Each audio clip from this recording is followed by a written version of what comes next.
Tears podcast. Yeah, Jabba Tears. We got Wilkins, Mrblacc, Janelle from the HR best squad. Every single you know one can take God's vision of the truth. I was looking at you too, like, is he gonna do it this time? Because you haven't done it in bad weeks. I felt no love on this side of town. Hold on a second. Let me put my bag back. That was so awkward because I had my bag in my bag. It's like, the fuck? Jobber Nation. You didn't say it properly. Jobber Nation. Excuse me. I say it the way I want to say it. Not loud. The fuck? I don't know how you guys have earphones in. But you gotta So say, now you know how. Jobber Nation. That's never how I said it. Yes, you do. I have never said it like that. Like, are you kidding me? Jobber Nation. Anyway. I'm your host, Janelle from the HR. Okay, you want to do the introductions? Go ahead. No. You started it. No. Look, now you shy? Now you shy?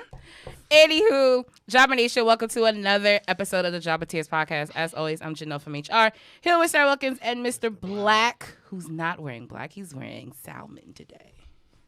Look at him. Thank you. He out here. He trying to get chosen, ladies. It's winter. The winter's coming.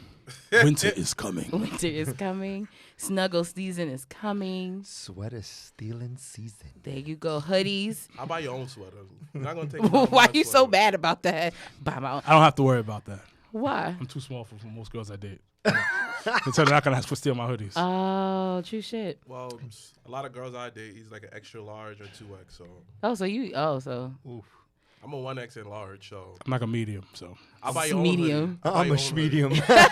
Anyway, you guys see that we have a very, very special guest on our episode this week. He's going to be joining us. He's going to be giving us his point of views. I'll let everyone introduce themselves because I don't do a pretty good job, clearly, because someone wanted to do my job 10 seconds ago.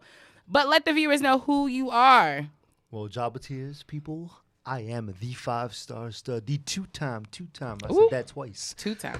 ECWA heavyweight champion, Joey Ace, and I love pumpkin spice coffee. Really? Yeah, I'm real basic. We're in New York I don't City. think pumpkin spice is basic, though. It is basic. I think it's very elevated because it only comes one time a year. You So said pumpkin spice is elevated? it is. You No, said elevated? it's not. I don't drink coffee. I like So it's not my the shit. word elegant. Elevated? It's Yo, you sound like some basic chick from the Upper East Side. You said Well. elevated? You probably were. Yo, Too don't bad ever I say agree. that. Don't ever Why say I can't say elevated? that. Yo, you just said. Like you made it sound like I wasn't like it was a bad idea. Like I'm just like I'm pretty college educated. I'm still paying off loans and shit. Anyway, so yes, Joey Ace will be joining us this week on the Jobber Tears podcast episode. Before we get started and ask our guest host some really important questions. Ooh. Typically we start episodes just catching up, seeing how everyone's week's going, what's new, what's something you've watched, something that has happened to you this week that you want to talk about real quick. So let's start off with our guest. What's something new either you've watched or you've done this week that you want to talk about, you want to bring to the table? Other than win this championship. Oh, we'll get to that in a second. Out here bringing belts and stuff. I swear everybody that comes on the show got to be like dripped in gold. Oh, you had it, baby. Literally every single person we've had on the episode of the show, probably within the last year, has been dripped in gold. Like, it's a conspiracy, but we like it. We support it. So, all right, besides you winning, what else is something outside of the wrestling world that you've outside of the wrestling world encountered? Ooh, I can't talk about that. Oh. I wish I could, but I can't because then I'll get bodied. Oh, that's that. Not like technically, but I was like, I don't want to get you killed. Like, No. Oh, what's something you've watched? Let's talk what's about something I've watched. I've been like really like, but this is wrestling, so just like enamored by Gino Hernandez. Okay. lately. Like the handsome half breed. Just been watching some old stuff, like some just Texas wrestling. Okay. And like all that stuff, and just been like, oh my God, this guy I never like really got into, and I got into him, and I'm like, yo, this dude's dope. And yeah. Okay, Gino Hernandez. Got you. All right, Mrblacc, what's up this week? What you been up to? Been staying out of trouble? I'll be honest with you. This week been like a blur. Really? Why blur? Nothing special? No, nada? Can I ask you something though? Yeah. Oh, yeah. Do you guys feel like this is like the first week we're kind of getting back into normal, into the swing of things in New York City? Post like I don't know. I feel like when we get into it, I feel like when Legends next restaurants- Sunday. yeah. Okay, then You I coming? can feel some type coming? of. am I invited? Yeah. Because I'll bring this back. No, I'm sorry. No, you're definitely invited. You're always invited to anything we No, do. you should. Yeah.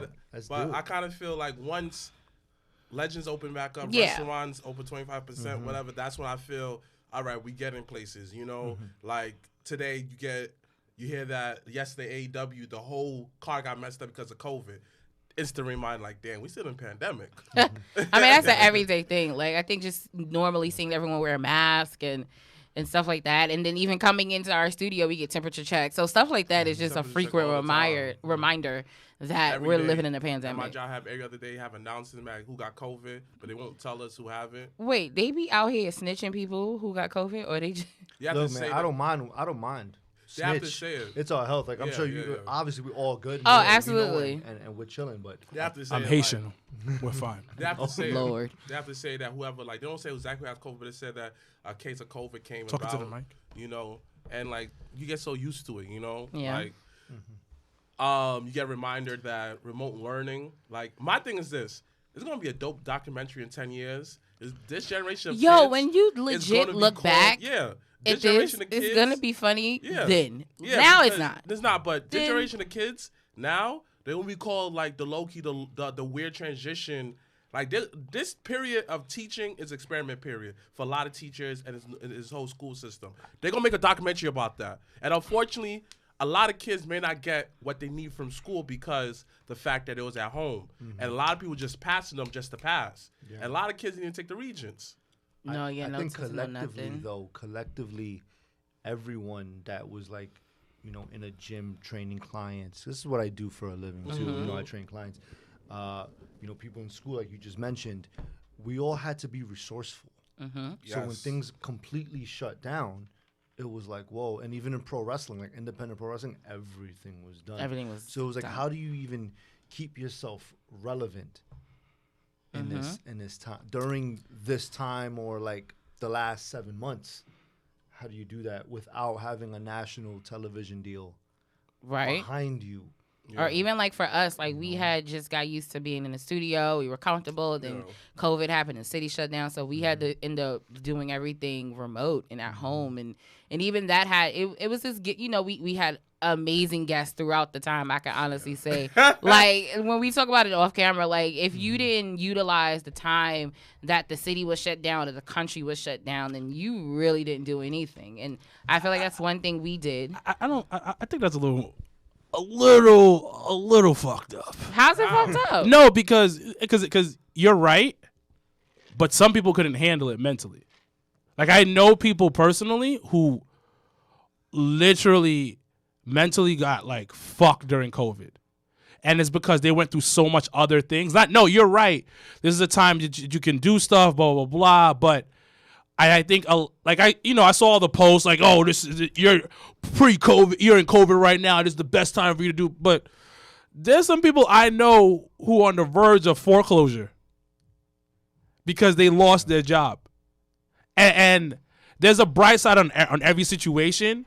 But I think sometimes when you're on your own hustle and you're hustling and bustling, you lose that humane side about a situation and see the other side of the coin. And you are right. Yeah, hustle, do your thing. But there's some people who mentally got fucked, who everything that they had going for them was completely destroyed. Right, I definitely understand that, but at some point is you either gonna stop fighting and let life pile up on you, or you're gonna keep on fighting and remember that there is a next day. As long as there is a tomorrow, there's another day that your life get a little bit better. You can keep on mother effing fighting. I'll tell you a story. I remember it was Talking to the mic. the day before. Oh, whoops. I know it's hard sometimes. Trust me, I tell this one all the time. The night before, like we got the everyone was like everything's closed down. And I remember I was in the cab going home, and I was just like on a date with little Mamacita, right? And I'm all planning the date, you know. I'm on the phone, open table. I'm like, ooh, nice little restaurant. And my cousin's staying with me at the time. So what happens is I get into the cab, and I'm all like on open table, like ooh, all excited, right? And he tells me, the cab driver was like, yo, the city's like shutting down. And I'm like, what? I was thinking La La Land, you know? And I'm like, what do you mean? Turns on the radio, 1010 wins. And it felt like zombie apocalypse. The coronavirus, COVID-19, blah, blah, blah, shuts down the city. New York City's shut down. We had a curfew, everything. I'm like, go upstairs to my cousin. My cousin's like, yo, I just lost my job. Yeah. And I'm like, what? And I'm looking at my phone and all the ND dates. Gone. All my friends are like, yo, we're screwed. We're done. Yeah. And yeah, what you said, yeah, you just don't let life pile on top of you, but you're starting all over. Yeah. But what do you do in that moment, In right? that- In that moment, you're like, yo, I just got pinned. It's 1, 2, 3.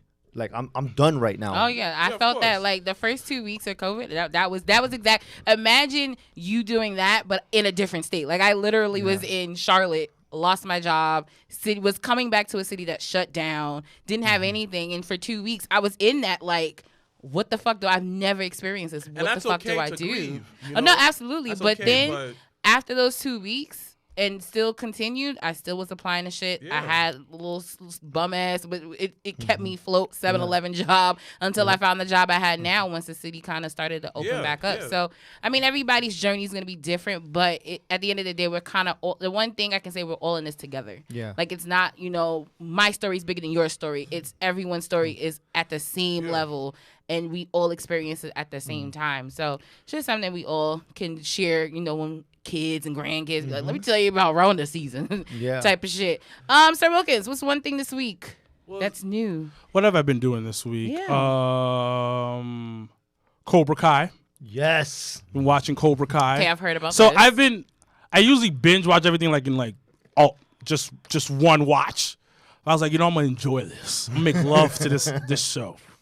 So I've been watching Cobra Kai. I just finished the first season. It's really good because it makes you look at stuff in so many different types of ways, like relationship between parents and their children. And sometimes there's some motherfuckers that we all cannot stand from our childhood. And then when you get older, it's kind of like you gotta let it go. And it's kind of like that while I was watching Cobra Kai. I was like, there's some people I couldn't stand growing up. And they're still in my neighborhood. It's like, all right, kind of gotta let this go. But Cobra Kai I've been watching. I rewatched Social Dilemma. I don't know if you heard about that. I have to watch on that. Netflix?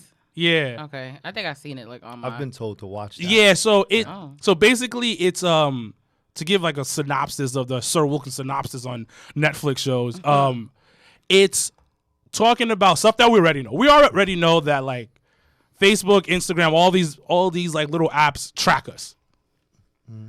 But it gives a more in-depth look because they're talking to former CEOs of Facebook, former head of monetization from different companies, Twitter, Facebook, Pinterest. I'm talking about top guys they're talking to. And it gives like a some acting parts on it and also give like the documentary part of it. So it's like a little bit of both. And you really start going like, this shit is wild. And I always say this, if I didn't do this podcast stuff, I'll be off social media. There's no reason. It is not good for your mental psyche. But if you need it for work and things that you're trying to do and try to accomplish, I recommend. It's the greatest thing. Like this podcast, because of social media, is where it's at. I feel like, and this is kind of jumping on the COVID thing, Yeah. right? Like where you look at people and they either just let it happen or they strive. I've always looked at myself as I'm an entertainer, right? And I'm also a personal trainer, Yeah. right? So I have to be resourceful. And if I have to use social media as my network to get to like people. Yeah. So whether it's motivating someone, whether it's, talking about the next show, the championship, myself or whatever, I use social media as that, Yeah. So It's a vehicle. yeah, as the vehicle driving force to like get your stuff done. Like as if you didn't have this podcast, you wouldn't have it. If I wasn't a wrestler or a personal trainer and doing something else, probably wouldn't have social media. If I worked a regular 9 to 5, like not and just not doing anything else besides that, I don't think there's any need for it. like just to keep track of friends. Like, but don't get me wrong, I've met awesome people through social media. Yeah, absolutely. A lot of good people. I've like literally somebody started following me, or I'll follow them. We've chopped it up. Next thing you know, we're like, hey, come by here, let's meet up. And like, I learned how to play spades from Twitter. I remember I tweeted something like, black people never teach people how to play spades. And so Very taught true. you how to play spades. And then this random girl was like, yo, I'm black. Well, she's Puerto Rican. She's like, I'm black, and I'll teach you how to play spades. So she lied to you. But she hit me up. No, I met up her in Jersey City. And she taught me how to play spades.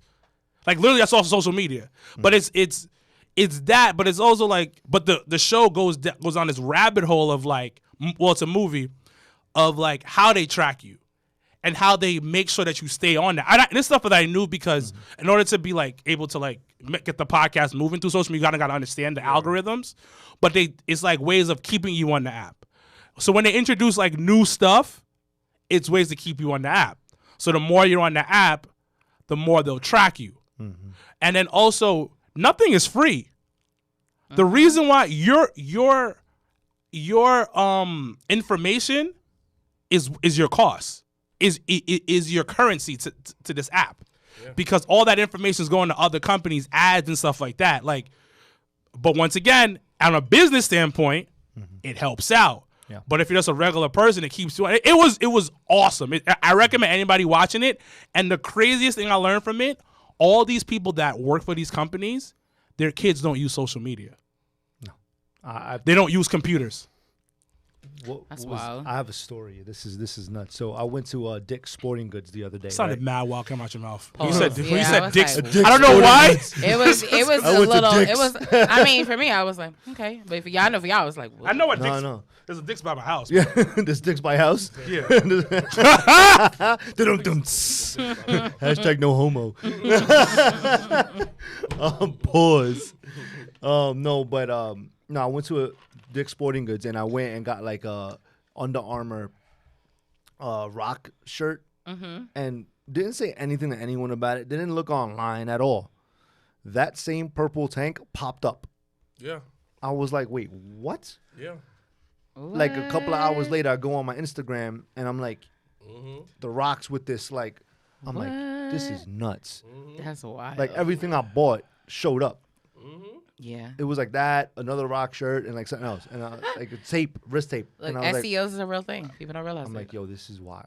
But for a business, that shit helps out That a shit lot. is dope. It does, because now I'm looking Now at it you're like, like, maybe, oh shit, maybe I should get another one. yeah, let me go back at the sneakers. Let me go back and do this. Send it to my friend. Yo, you saw this tank, bro? Look at this hot. Yeah, see, You know? and I think I think we live in a society where we actually, because my major in college was advertising, so we learn about different ways to promote or do different things like in that realm of advertising. And I think one of the things we all forget to appreciate is word of mouth.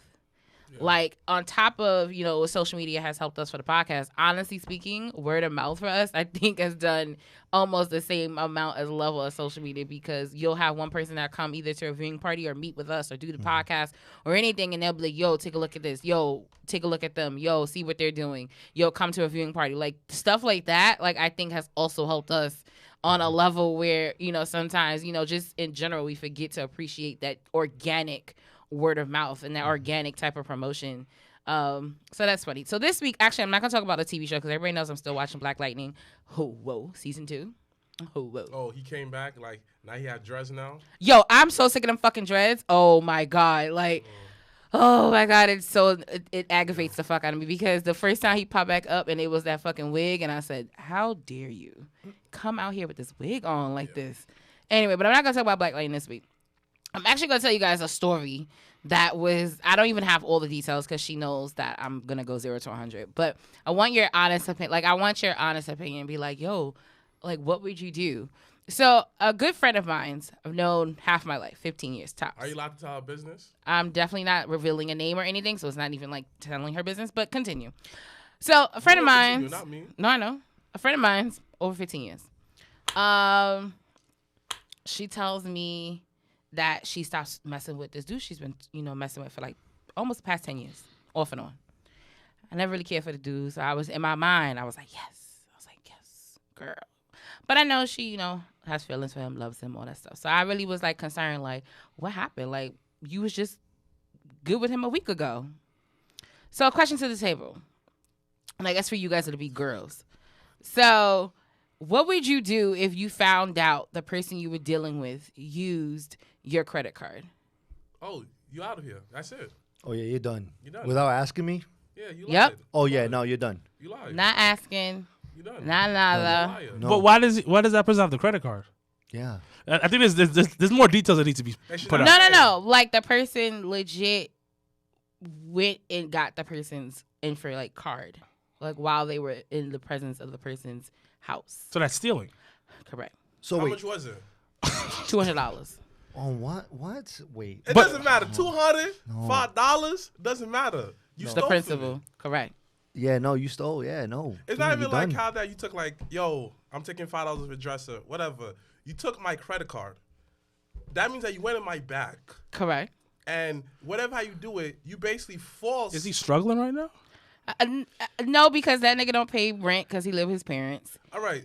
But So he not totally he have struggling. a He's a job? teacher in Jersey. oh, he working. Oh, he's working? Oh, he has a full-time job? man. Full time. And you was Is he on drugs?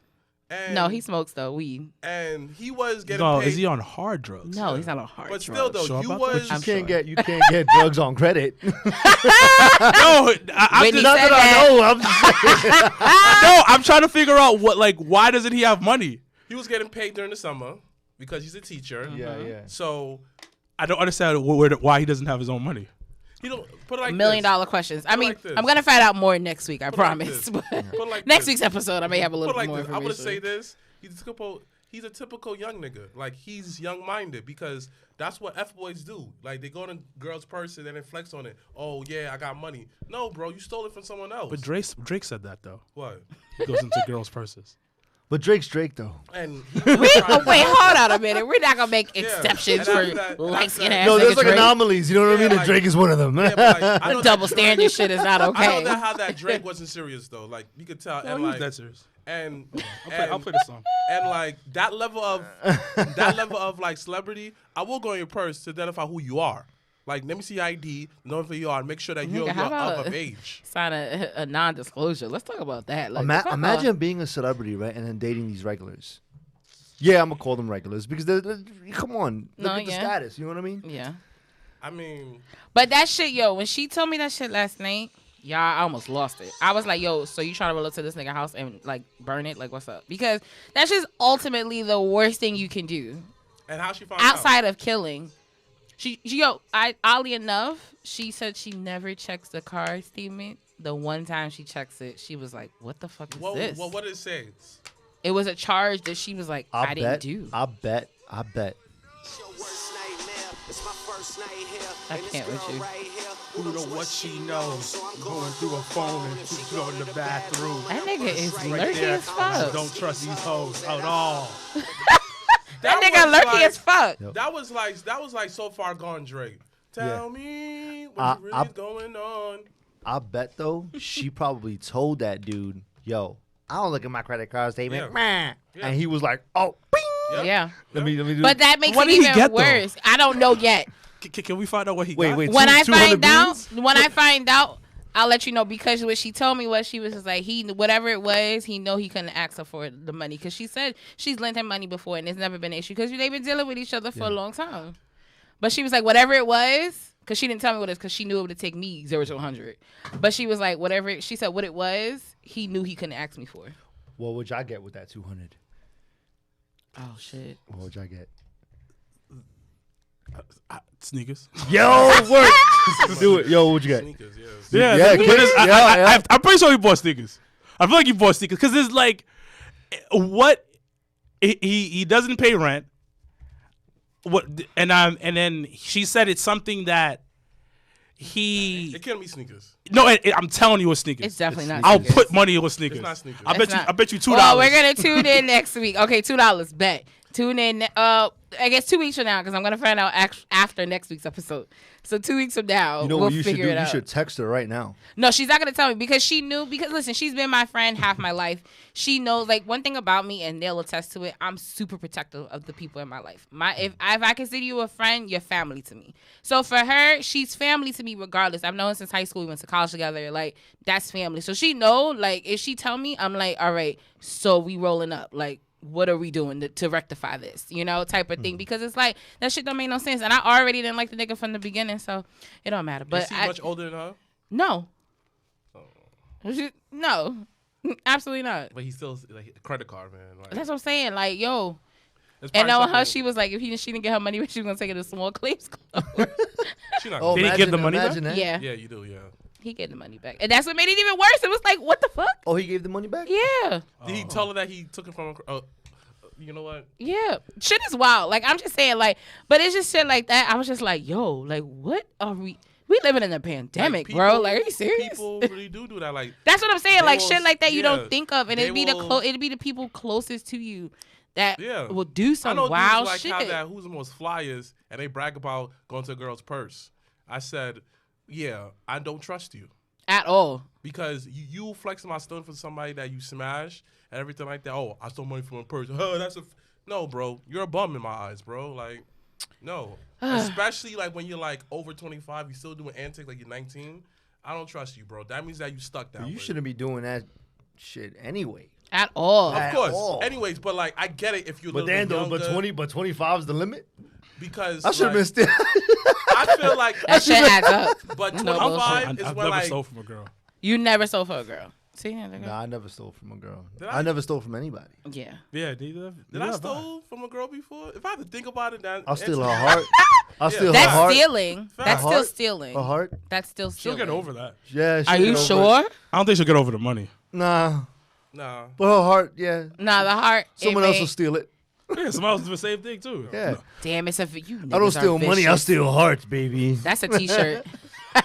That's merch. See, Yup, listen. that is merch. There you go. Yup. There you go. I helped you out. That's how you stay 5 stars above the rest, baby. Ooh, bars. All right, so let's talk about wrestling now. We kind of got all that out Yes. of our judge. Let's quickly, not as quickly, but let's quickly interview our special host here. You've been wrestling in the game for, it sounds like, thousands of years. Oh, man.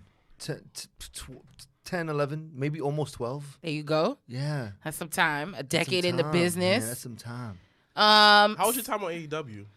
Oh, man, it was amazing. Like how you That- got on an AEW? Like what was Oh, the man, process? I Walk us wish through it. I wish I could give you guys all He the can't deets. give all the Man. deets. I can't give you guys all the deets. You already know. Okay, But it- give us to the part where you got the call and you went to the arena. It was talked about, and then it happened kind of sooner than what I expected. Way sooner. And I had booked myself on a New Japan camp in North Carolina the day before. Oh wow. So I literally Wow. flew from like LaGuardia to like Raleigh, I think. I don't remember. It's in Charlotte, right? Charlotte. It was. I it's feel like it's right. in between though, It's because right. when New Japan was doing them shows, the boys were able to still drive. So it's either it's probably Charlotte though. I think it's Charlotte because I think it was Charlotte. Yeah, it was Charlotte. I just and I took a cab to the venue. I remember, and we did the camp, and then I flew back home, and then when I flew home, I got home like around maybe 12, and then I jumped in another on the train. I had like 3 hours, and then went back. I think I went to Newark. I don't remember. Was it Newark or LaGuardia? Yeah. Oh no, LaGuardia, and then from LaGuardia I went to Charlotte. From Charlotte went to Cleveland, Oh. and then I got. Picked up. Oh no, I think it took a cab to the venue. I don't really remember. Did they pick up you on a limo? Stretch No, limo no. with You're Tony Khan in there? annoying. there? You're No, but it was pretty annoying. dope, man. It was like, So you get picked up. No, you take the like. All right. So what I want you to do right now is kind of walk, like he said, walk us through okay. that moment. Just so okay, from your experience. from your experience, so point of view. like let the listeners understand like So for being those booked on that a don't show. understand or don't know what we're talking about because you So- live in a rock, our special guest was actually on an episode of AEW. Dynamite. Dynamite. Yeah. So go right ahead, just so right. that they understood what we So were talking you- about. so- But give them backstory of what was he doing on the show? No, I'm gonna let him talk about So it. you, so you Can't do everything. hop in the cab to the arena. Yeah, and I was with a couple of the other guys that were like in the In group the- that yeah. was supposed to do the angle. Did you already know they were gonna be there, or you guys set up to meet, or We set up to meet. Okay. So we all like group chatted and we linked up and we got there and they were like, Gotcha. okay, we're so and so's friends. Like, all right, cool. We get there, then we cab it to the hotel first, and then from the hotel. was the hotel paid for already? You're annoying. Yeah. So Did you get room service? I got like a meal voucher. Oh, I'm just saying, you know. meal vouchers. When you Meal vouchers when are you 5 clutch, stars though. above the rest, you get the royal Meal treatment, voucher. brother. You don't understand how underrated a Meal voucher is Yo, clutch. underrated. Okay. You don't understand because that meal voucher was dope. And no, yeah, then we get to the venue, you know, and it's always so cool when you go to these big arenas and then you see the trucks. Yeah. Yeah. Like, I had the WWE spot a couple of years ago, and I remember walking in there and like, whoa, WWE Network. You see all their faces on it, and you're walking down the tunnel into like the thing, and you're like, oh my god, backstage. It was kind of like that for AEW too. It was the same feeling, but it was like, oh my boys. Yeah, I get you. Yeah. I get you. You know, and it was like a thought of, man, I remember like being in the car, like not having any gas money, scrumming up change, and you're going to training and you're eating bagels to just try to put something in your stomach, Yeah. and then you're like, The you struggle got a there. bag, and you're like, yo, oh shoot, this is dope. Like, Yeah, you gotta soak that in. That's a moment. That, yeah, like, I soaked in all those moments, you know, and I'm back there, and I'm just like, oh yeah, we're working with in a circle, and oh Jericho, what? Like Did in you my talk to mind, him? yeah, he's amazing, dude. He's an amazing dude. That was like, whoa, starstruck. But then I was like, wait, I'm at work. so yeah, that makes it a little hard. No, it just the You just switch turned was it on. flipped to like Gotcha. ask questions and learn About the business. yeah, and what I was doing and what I needed to do. So what was one of the pieces of advices that he gave you? Good question, JR. Thank you. Oh man, just go for it. Just do it. Just go for it. If you feel it, do it. I Have it agree. make sense in what you're doing, and just do it. Just go for it. How is he as a person? Amazing. Basically So the easy same to thing talk as- to. Like, it's the same thing how he's on Literally television. like- everyone says the same Everyone Yeah. said the same thing. I always hear positive reviews about Yeah, Jericho. he's amazing. That's it. That's all I could say. He's just a dope dude, like a dope cat. Like I could easily have a drink with him in a bar, like just chill. I don't know. I feel like that's kind of like most guys though. Like I feel like Nah. like who you Absolutely you think not. you couldn't have a drink with? Could it? Yeah. But it's depending on how you approach. Okay, Like- let's say like- approach is like normal, reasonable, but like who is someone wanna go first on doesn't this matter what realm, but who is someone you'd be like, yo, I couldn't have a drink with you, like do stuck up, or you gonna cuss me out, or But you don't know that. Yeah, you really can't tell. You can't really gauge it. It's just the way like you are. I feel the one person like to say this, like I respect his hustle, his work, and everything like that. I feel Jay-Z. I feel Nah, I that would fucking die if I you met have Jay. to have. fucking I'm probably wrong. die. Probably wrong. Hopefully, I'm wrong. That you have to have a certain status and make a certain type of noise for you to have a conversation with Jay-Z. You know, and that's probably me seeing him as more as the businessman he is, not as a who was a rapper. Nah, that's something that was a job, but this is his life. And I feel he accomplished so much as a black man. Looking at someone like me who hasn't accomplished not even near 1/10 what he accomplished. Matter of fact, I did accomplish 1/10 accomplished. I'm alive. I'm doing okay for myself. So I'm doing okay. Bump that. But I just feel like he's so far yourself a off pep talk in from the the middle of the normal guy conversation. that is but someone she would say, yeah, you know, work hard, and walk away. I'm like, No, dang, Jay. I'm probably wrong though, but that's the thing that I get. I agree and disagree with you. I think I want to hear the it's- negative first. The negative, I think you shouldn't think that way. I think if you came at him as a human being, because he is human, you know, and he's gonna see your drive and ambition and your hustle.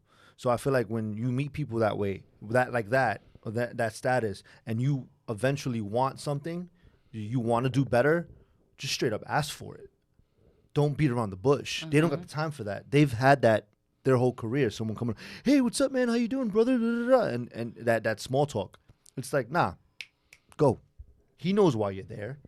I like that one. You know what I mean? Yeah, I like that. Thank He you. knows why you're there. It's like 10 years, 12 years I've been wrestling, you know, and at first I go in and meet these, you know, So big where time- did you train? Wait, hold on. No. What? Not yet. We Not gotta yet. get into So, it. hold We that ain't question. got- Where do you train? we But I got want to an hear hour. what you just said. okay, but like, you know, damn, remind me because I just lost track. You said that how after 10 years of wrestling, and you was comparing when you first started to now. Yeah, like I was always afraid to just like go up to someone, or I didn't know what to say, when it was just really just ask for the opportunity. What's he gonna tell you? No.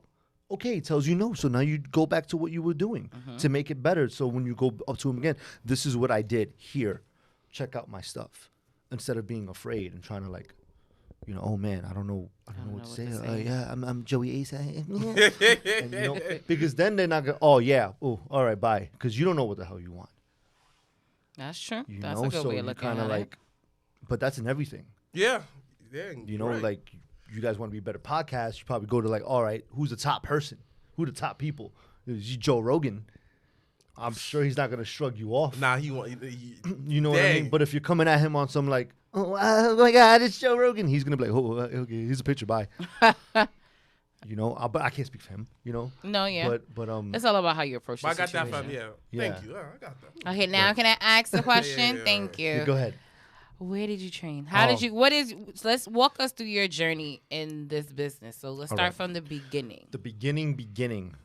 I was 16 years old. I was living in Canarsie, Brooklyn, and I was like, I want to start wrestling. Didn't know how. Didn't know what to do. Didn't have the money at all to, you know, get a ring or go to a school. I knew about Johnny Rods, but I'm like, I'm intimidated. I don't know what my ass from my elbow. So what I did was I scrounged up a bunch of dudes, a bunch of my friends, and we just grabbed like plywood, tarps, padding, like carpet padding, tires, and built this ring in my backyard, like a platform, and wrestled on that. That's hilarious. I learned how to bump from like some video I saw on like YouTube. This is when YouTube started coming up. So it was like 2006, 2005. Wow. Yeah. That Yeah. was when YouTube was gritty. Yeah, Real gritty. Yeah, real gritty, man. You Yeah. had like the super like buffered up videos, and I remember watching like old Combat Zone and everything, you know, and with Trent Acid. Oh damn, that's old Yeah, as hell. Trent was my dude. Not literally, but I loved watching Trent. I was a big fan. Yeah, I know. So then I did that, and then I found out like these kids in my high school, in Canarsie High School, were like wrestling in the backyard, and that's what I was doing. So then I met this dude named Barry, and then he introduced me to his friends that were like park wrestling, and then one of them, Brandon, his kid Classic. Brandon, ended up buying a ring, and I just Where? some other promoter or whatever. Yeah. And I ended up sweet talking him to get that ring built in my backyard, because my idea was, and he'll listen to this and laugh, was, oh, if I had a ring in my backyard, I could train whenever I want. I could just let them come in on the weekends. Who cares? But I'll have Smart. it the whole week, and I'll just bump, And teach do it. myself, and record it, and that's how I'll get better. Shit. So, You Yeah, wasn't he- selfish. he Like you wasn't okie- gonna say no. You okie can't. You doke, was like, though. nah, No. come through. Yeah, I'm gonna train. no, but like, yeah, you you don't train gotta with them. pay me for like having the ring here, even Yeah. though my neighbors hated me. But yeah, I just Shit. I would, and that's how I trained, and then That is eventually, smart though. yeah, That's you know, what, really think about it is you already had the ring already.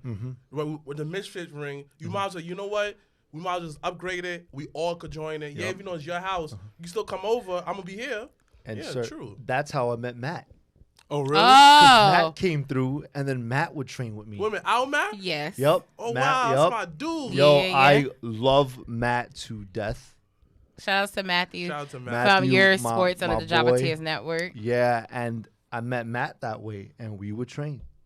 Oh, that's pretty dope. Yeah, and then eventually, like, I ended up moving into the city. So what happened They to the took their ring? ring. They took their ring, Oh, and then okay. apparently, it was bought out, and then it became the Hog ring. So the HOG Wow. ring, that small one, was in my backyard, and that was a bitch to put up. It has like these weird bolts in the corners, and they would always fray and cut up because the ropes were too tight, and there was no under cable to like. But there were like these walls, these heavy ass walls to put up. So you know where that ring is from? Yeah. It's a WWF ring. from how long ago? Like years ago. Wait. Hold on. Shit is wild. Shit is coming a little Yo. full circle here. Yup. Yo, wait. So let me get this straight. There's videos on YouTube of that ring in my backyard. So let me get this straight. Debbie, whoa. Hit it. So that ring was Talking to Mike? WWE, right? Oh, sorry. Was it WWF? Like years ago. Then Like, years ago, that somebody, of course, other hands changed Yup. hands, and then it got in your backyard. Then from your backyard It to got Hall. into HOG. Yep. Wow. So the one that was That's at the crazy. training by my house, that was that ring. yeah. That's the match that you was doing, right? Yeah, that's their, because it's not that high. No. It's not that high. So Yeah, it's low. it's that's the ring, and it's To like this day, they still use it's an old years ago That's WWF ring, and I guess it probably went to the promotion after, and then it went whatever. Yeah. But that's because I remember Brian told me. But it's still in. It's, at the end of the day, At the end of the day, it was in thank his God it's still being backyard. used to this day. You Yeah. know, because a ring is a ring. Like, wow. But go ahead, All right. man. Like, So- I'm excited about your story, man. So you moved to the city. Moved to the city. Moved to the Which part? city, Lower East Side. Mhm. Ended up just like working like at like Abercrombie and Fitch because I thought I was a hot boy, right? Wait. Were you the model? Like, is it true that Abercrombie Fitch, like everybody got to walk around without no shirt on? So back then, when I was there, they hired like you. If you weren't pretty, you wasn't getting hired. That's wild. So like if you didn't look up to like How had you to, didn't get like, lawsuits up the ass? you had to That's shave crazy. every time you worked your shift. You had to be clean shaven. You had to have your hair like done, but like not too much product in it. And like girls, no nail polish, hair like natural, right? And like they would put the hot girls in the front, like the real hot girls, beautiful girls in the front, and like the hot dudes in the front. Me, they put my Latino behind in the break, like not the break room, the changing rooms, which was like the worst thing you could do. Why? Because he was Spanish. Because I was Hispanic, but all those girls would come out naked and be like, "Oh my God, can I get this? Can I get it?" And I would be like, Titties. I don't think he said titties. Thank you. Lord, continue. "Oh Lord, it was the worst." And I had a saw girlfriend dudes, during too. that time. Yeah, that too. I saw Yeah. dudes, and I had a girlfriend at the time, so it was terrible. Like, what are you doing at work? Working. You not doing that when you're working. They show you titties. Show you titties. What you do? Oh my God, titties. Oh Yeah. Lord, second week in a row we talking about titties. Yeah. Sorry. Oh my God, there was. Oof. But anyway, I was working there, and then I was like, you know what? I need to take this seriously. I want to like go do it. So I remember Ace Pro Wrestling School in New Jersey, Okay. and I I ended up heard that going. before. Yeah, it was like I think 725 Sip Street. It doesn't exist anymore though, That sucks. and I feel real old. But I remember my first training session in there. I think I was with Spyro, may he rest in peace, and Jay Lethal. Yeah, and Jay beat me up, but like great. It was like a learning experience because Was it J. Lee before Impact? No, it was Black Machismo. I Oh, think. Impact. Yeah, Impact. Yeah. So wait, 2010, 2000, like 2009, 2010. Yeah, 2009, 2010. Yeah, 2008 around that yeah. time. Yeah. And then somehow we found out about with Matt and Spotface, Chris. We ended up going to Long Island to like wrestle in like a backyard, and then we found a school. It was like the World Wrestling Academy, that Fight the World Wrestling promotion school. I ended up going there, and then that was it. Just started the training, and I met Angel Ortiz there. You know, this kid Will, I love him to death. This other Ortiz's friend Joey, and yeah, that was The rest is Damn, history. the rest is history. Yeah. Wow. So briefly, I want to ask. I don't know if they're gonna ask you, but I want to ask. Nice. Tell us your time at Warriors.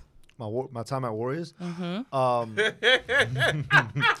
they know why I'm asking this question. Because I'm not gonna lie. When the boys started training there, and we go all the way to fucking Staten Island and see them wrestle, and then see you wrestle too and stuff like, because you was like practically, to me, you were one of the top guys there at the time when the boys thank you, started. It's not even like to put. I'm just keeping it real. So when the boys started training there, and it was just like, they would always talk about you and put you like, yo, he would always, help us, answer questions. And then, for a period of time, it was just like, all right, it's too much to go to Staten Island. Guys, let us know when shit is really, really good, so we'll come. But then, like, the next time I would come, and then you were gone. So I was like, where'd he go? All right, so I'm gonna break. You want to know the ending? What Yeah. happened? The fallout. Yeah. there wasn't really much of a fallout. What happened was, I wanted more, Okay. and that's another story. You never really in the wrestling business kind of ask for anything more because you don't know how you're perceived, right? So if I feel now, the lesson to me back then would have been like, yo, just cut promos and show your value, but not only to them, to the freaking world. Right. Then whatever you're gonna get, you're gonna pretty much whatever you want, you're gonna get without even really asking. What happened was I wanted a bigger story, you know, and I was getting asked, well, who are you, as in a character standpoint, Okay. and I was just like, well, I couldn't answer that because then I didn't know exactly who I was as a performer yet, right? I had glimpses of it where I felt like I knew who I was, but I didn't because the character, me talking, wasn't out. I was just a wrestler. How old were you during that time? 28? No, That wasn't that long 29, ago. 30. Maybe it wasn't that long. That Maybe wasn't like that 3 long years ago. ago. Yeah, I was gonna Three. say not too long 3. ago. So what happened was I did like a New Japan camp, right, for a week, and then I came back and I was just like, well, like I want to wrestle, like I want to beat people, I want to get my ass whooped, and I want to go in there and just rock and roll. Right. And it was like a renewed sense of confidence. I was like, oh, I could hang there for a week, then anyone in the city, meh. It was like, Where was the camp? Was the same place as the one that you went to in North Carolina? yeah, but no, it was harder. Oh, okay. It was a week of it. Okay. But I loved it. I was like, if you could do that here, like in New York City, have like camps like that, oh man. Where was it? It was in LA, Los Angeles. Oh, okay. To be exact, Carson, Okay. California. Right outside of LA. Side note, that stadium, if they do Mania there, beautiful. Yeah. Oh my God, that Charger Stadium is beautiful. They're not gonna do it though. I know, but I'm just saying, in a perfect world, if they were. No, hold on. No, they don't. They weren't supposed. Beautiful. It was supposed to be the Ram Stadium. They're supposed to.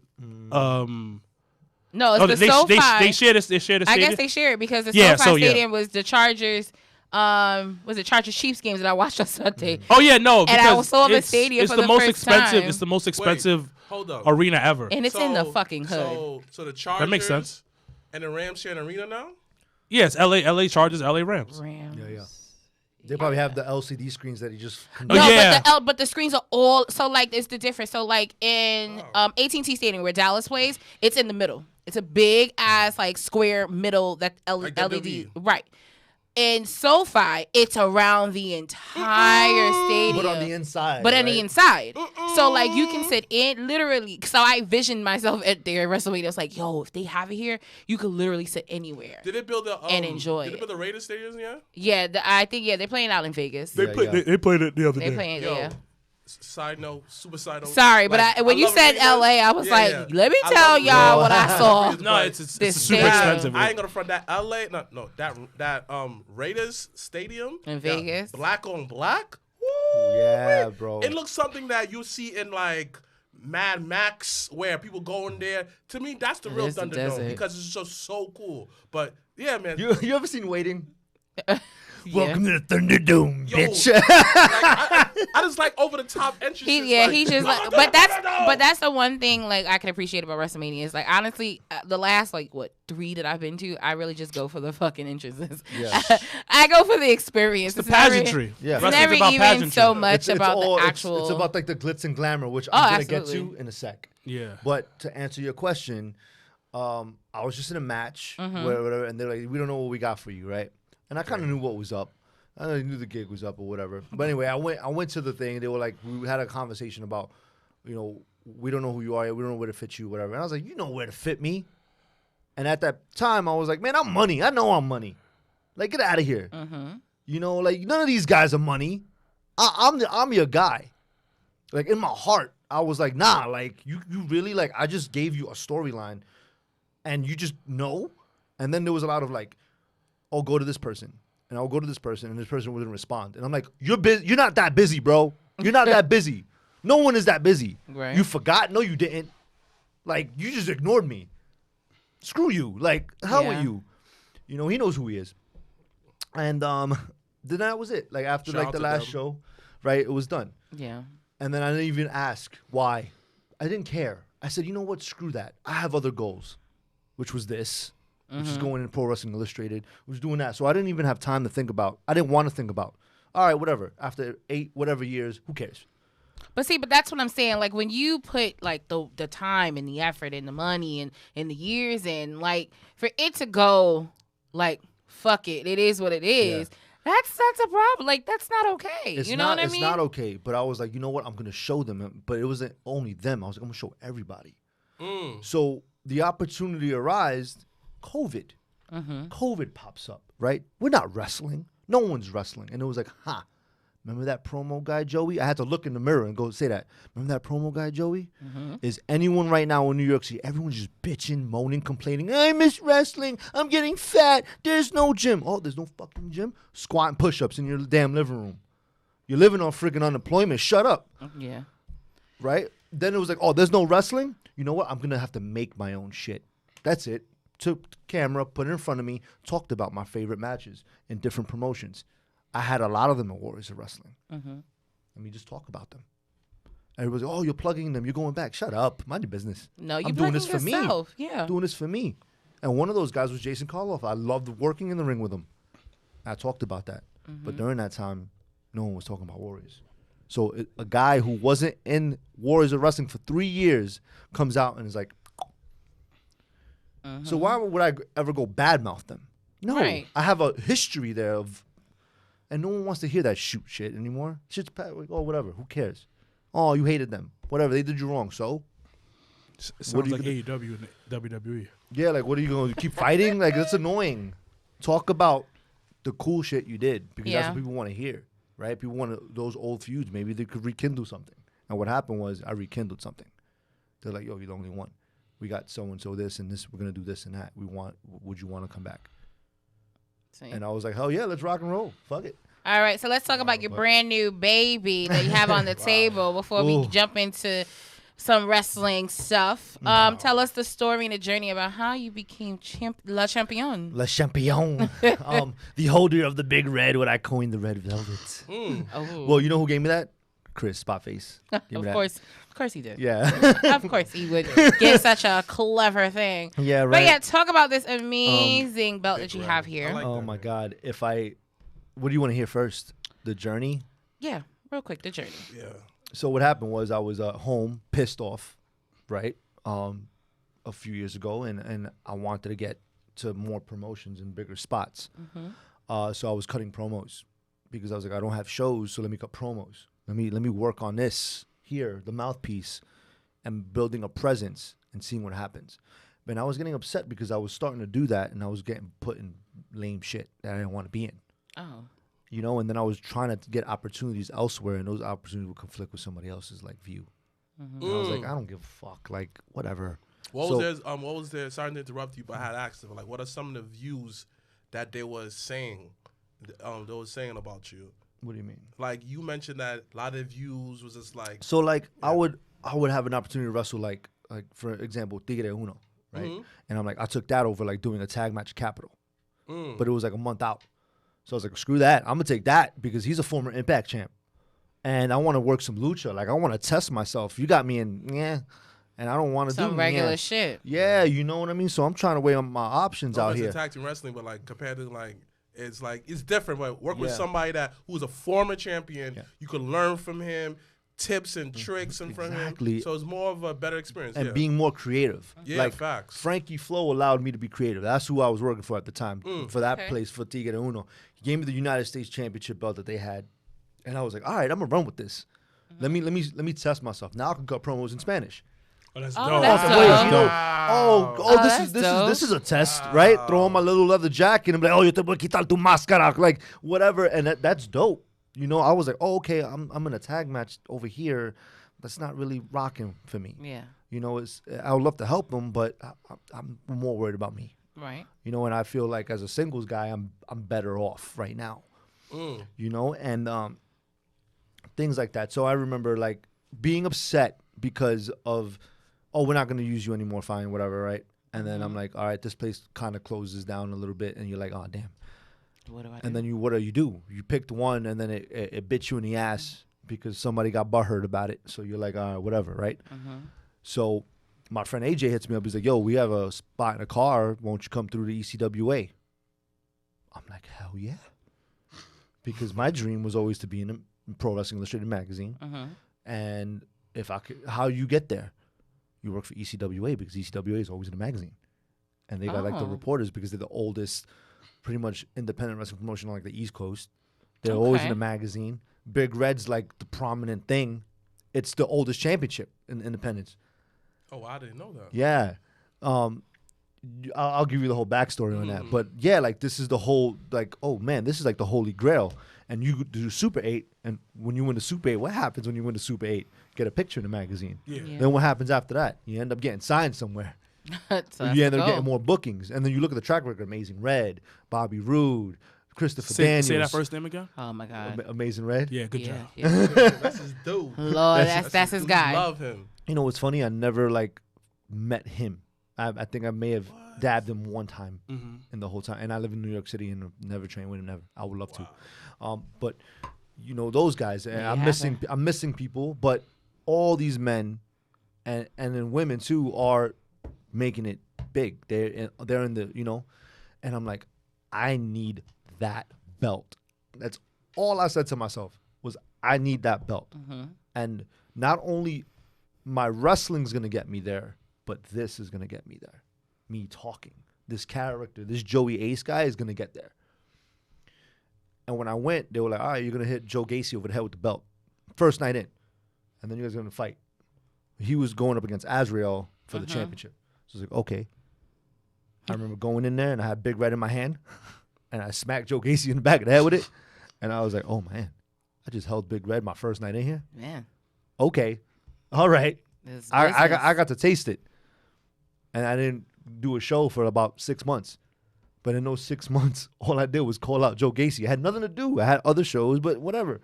I just called him out in promos. Promoters took notice. Like, okay, this guy's doing something that we ain't asking him to do. He's plugging himself. He's plugging the company. That is true. All right. True.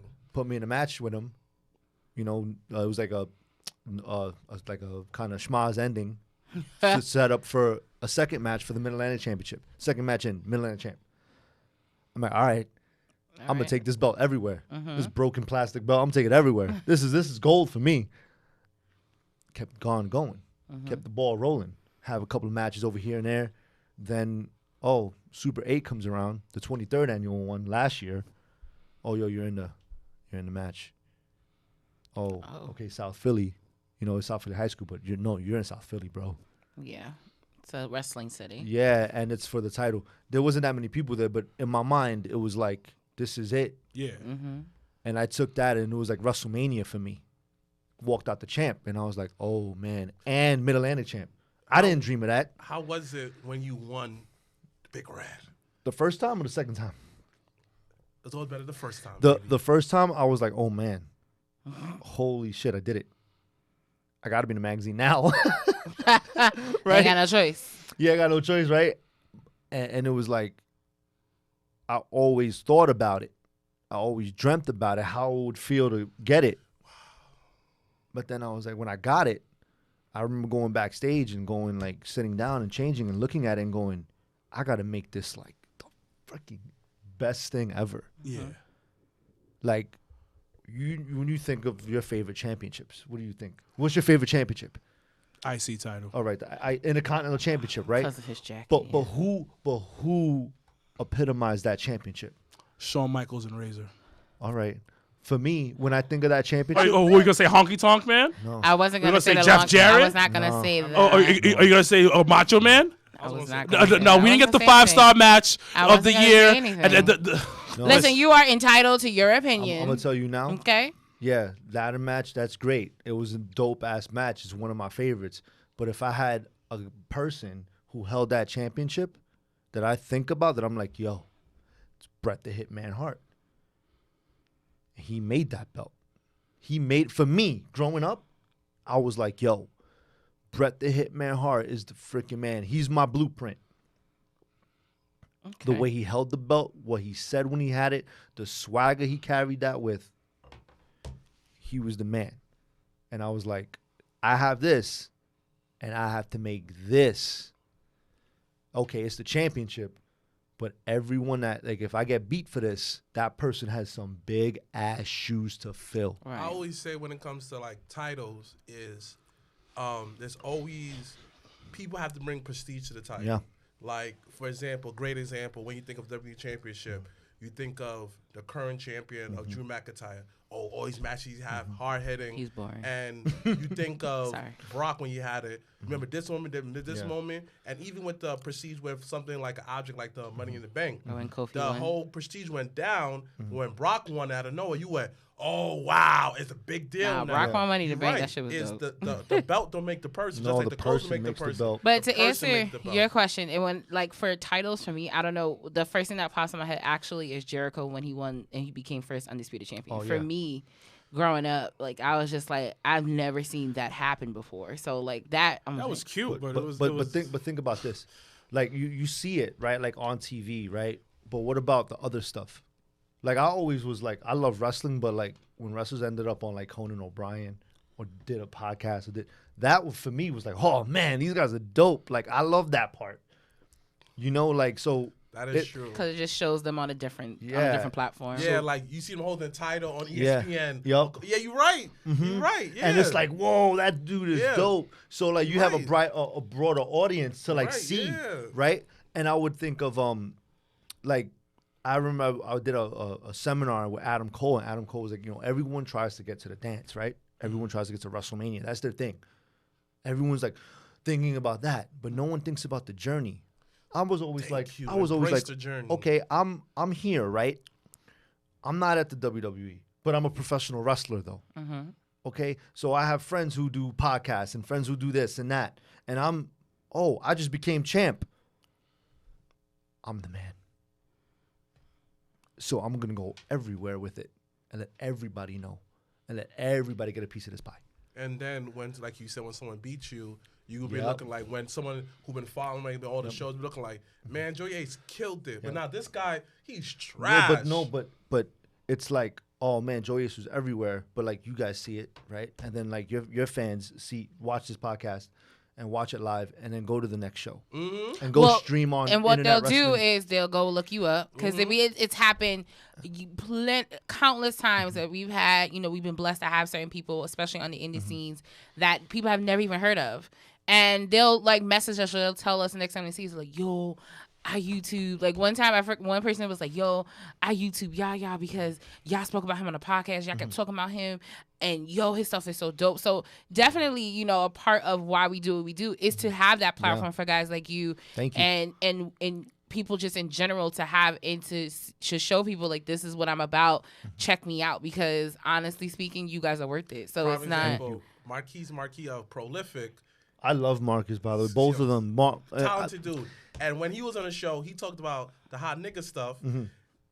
Everybody was talking about it, man. He was featured on Black Wrestling Alliance. Yeah. Like, I was like, Yeah. wow, just because he was just like you said, he was just He was just being honest himself. and open, Yeah. and he was just like, yo, and he felt comfortable enough. And that's the one thing, too, we try to always push is like, listen, let's just have a conversation. Like, it's not even on some pressure. It's not even like you must tell. Like, you didn't have to tell us about Warriors, but I know I wanted to know. Yeah. My nosy ass, No, I wanted to know. I have no heat. Because I really, you know? because it literally was like a snap. It was like one day you was there, your banner was there. I was like, and you were one of the only niggas with a banner. So I was just like, yo, this nigga's legit. Did you pay for the banner? No, Oh, okay. no, Because I heard some people pay for the banner. no. I never paid for anything. That's not the same, dog. I'm the man.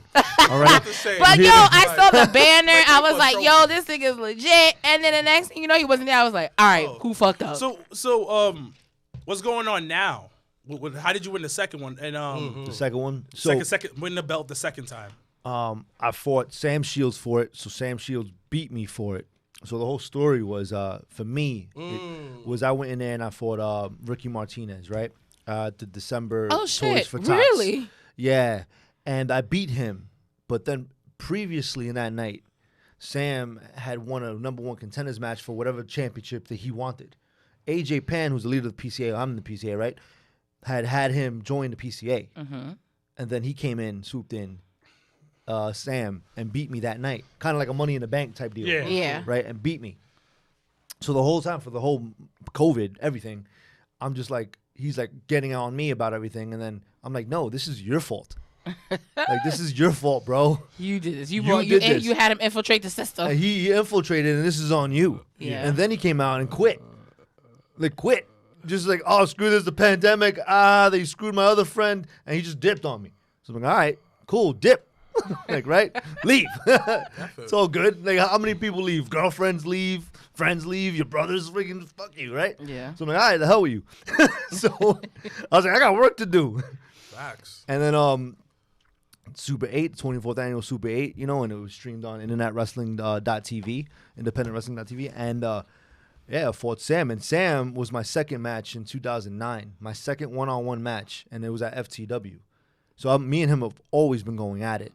But I think to tell you like how I felt was, it was go time for me. It was my mania. When I thought about it in my mind, I went in there like, okay, me and him gotta go kill it. Like, kill it. Like, we need to turn this up because this is the Super 8. Everyone's got watching this. And it's the ECWA. And it took a dip for a little while because we didn't know, and COVID, you know? So we got to come back with a bang. And he came in the best he's ever looked, not even as champion, as a competitor, as a professional wrestler, as a sports entertainer, looked his freaking best. And I went seriously for his yeah, match. and I went in there like on some like, yo, I got to look like the man. Yeah. Like I wanted to bring that old school flair back, like old school and new school combined. Like I just was like, this has got to be that match. What do you mean by that? Like When you just say like, old school and new school combined. like the way my gear looks, the way I carried myself, what I do in the ring. I feel like a lot of like today's wrestling is a lot of flippity doo dah with no meaning to it, just to do it, just to pop, just to bust a nut. You know what I mean? There's no foreplay. You know what I'm saying? There's no ooh. Yeah. Lord. You know what I mean? There's no like, let me tease it a little bit and then hit it. There's none of that, and I wanted that. I wanted the ups and downs of what we grew Match up watching. psychology. Yeah, but it's like, think of like Spider-Man going up against the Green Goblin.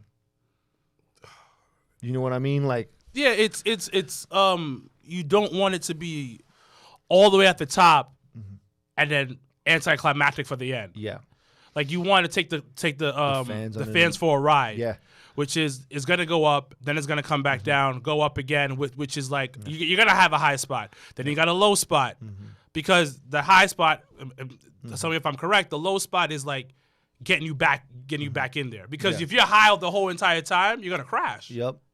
Yeah, like what happens? You just, meow, that's it. Yeah, But, and also in my back of my mind was like, yo, this is like one of the first matches post-COVID. These people haven't seen live wrestling or anything live in 8 months. True. So you got to go out there and be, Gotta show out. you got to show out. And doing flips and all that ain't going to be the showing out.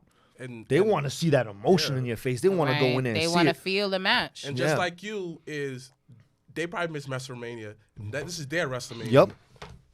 And to go back to what you were saying, how I felt like I was going into the Lions Den.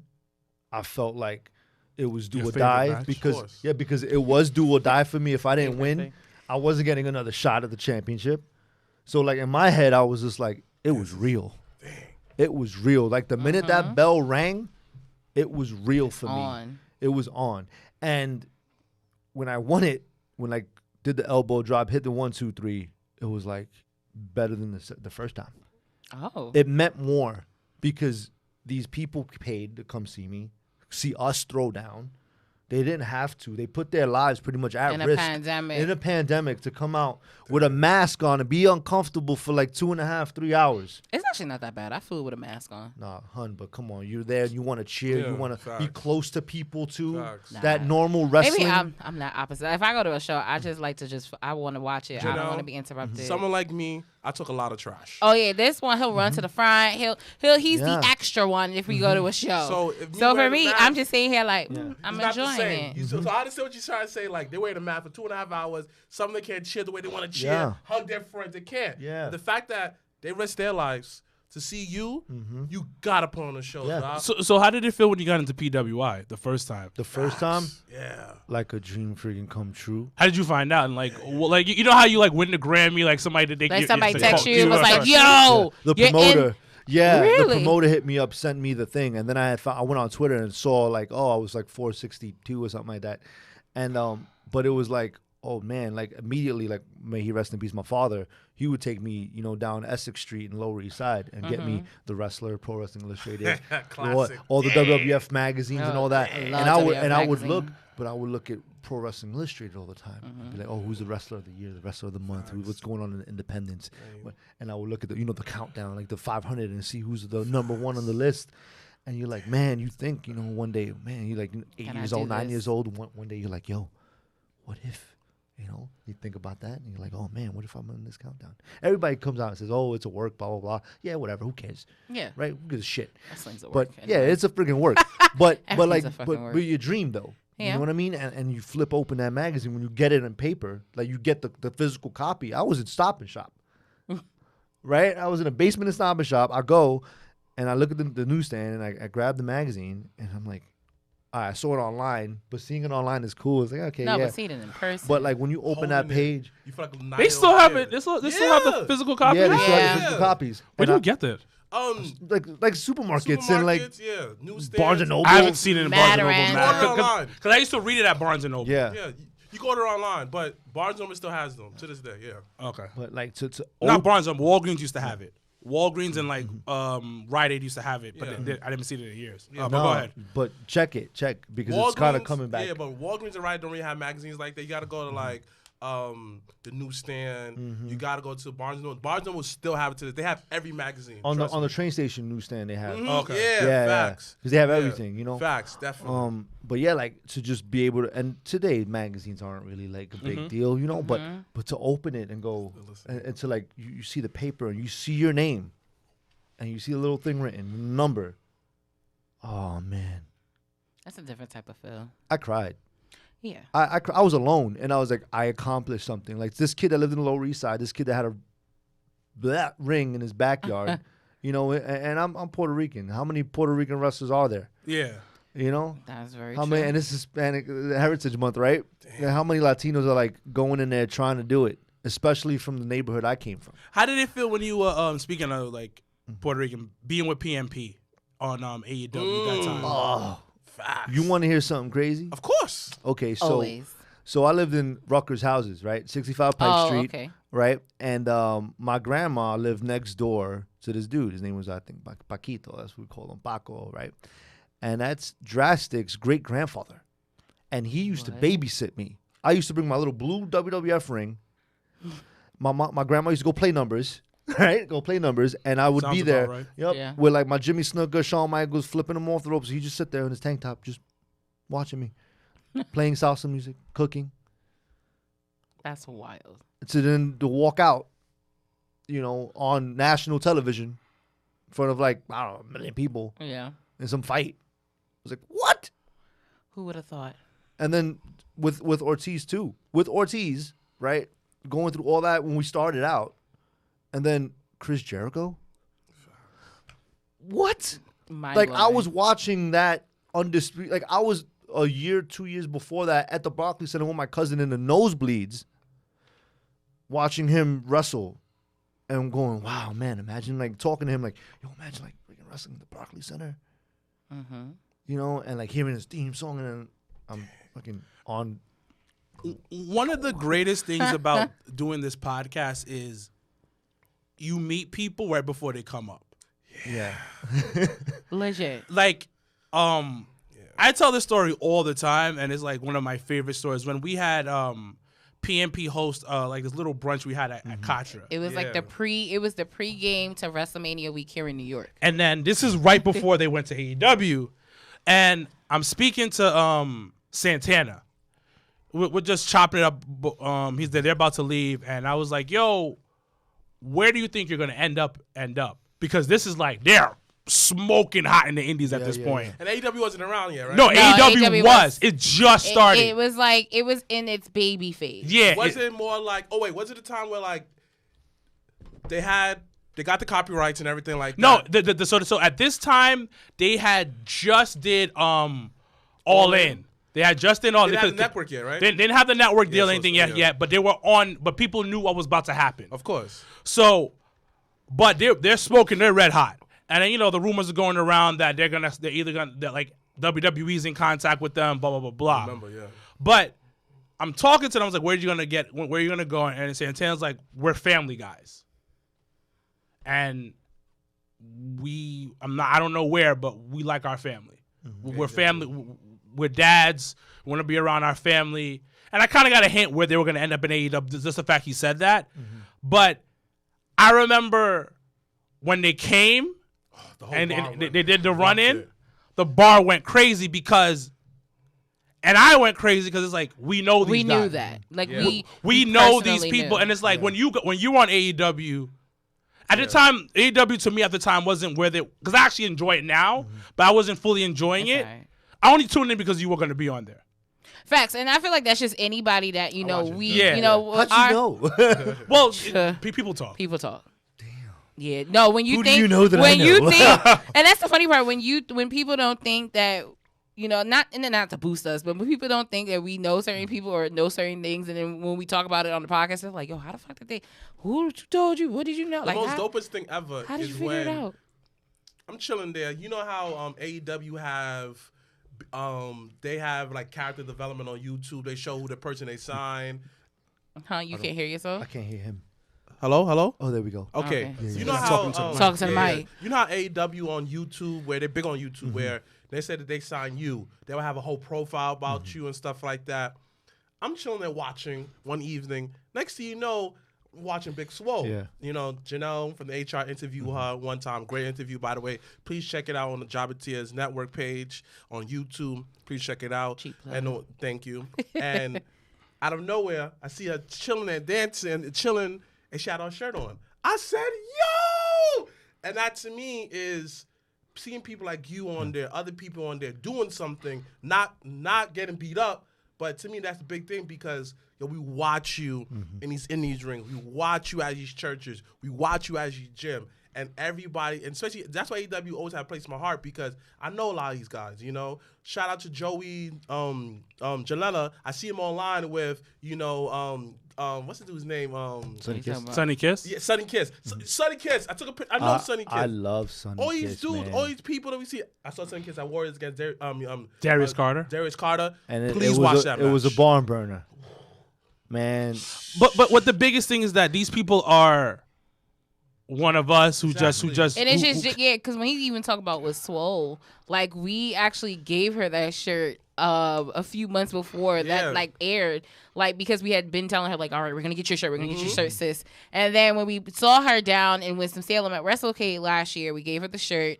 And she just genuinely, like, we didn't ask. She genuinely wore, like, when I found when we saw the clip, she genuinely wore the shirt. Shout out to, and stuff like that Tasha for Steele. us, shout out to Tasha, but stuff like that for us, it's just a beautiful thing that we've been able to have a community within a community because we always say wrestling is is a niche and not everybody's gonna like it. Anybody that finds out that we like wrestling is like, oh, remember when Attitude Era and and it's just like, but it's so Where's it has my shirt? We'll talk. We'll talk. But we talked a lot about you, which is great. Yeah. I have one more question, and then we're gonna try to talk about this week in wrestling a little bit because we're on some time. But you mentioned about being a Latino in wrestling. Yeah. What struggles have you encountered being a man of color, and how have you been able to overcome it?